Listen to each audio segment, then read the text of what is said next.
احنا عندنا في العيلة اهل خوجة افراحنا لما واحد يتزوج مننا من عيالنا يعني نعطيله فيلا وفرشها من ايطاليا وياخذ 1,000,000 ريال في يده ويسافر شهر عسل درجة اولى.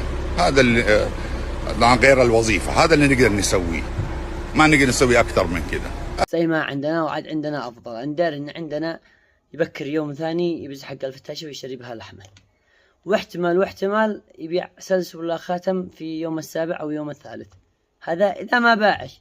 شهر العسل تقدر تقول اذا ساقها حديقة الثورة هذول ما يسوقوها الا كبار الشخصيات لانها بلاش والله. وعد باقي حاجة ايش؟ باقي حاجة يا شباب. هذا احتمال ابوه يتحمل الشهر ويرجع يقول له الله معاك انزع مرتك واربالك بيت، بس عندنا افضل يكفينا ايش؟ ان احنا اصل العرب. سلام.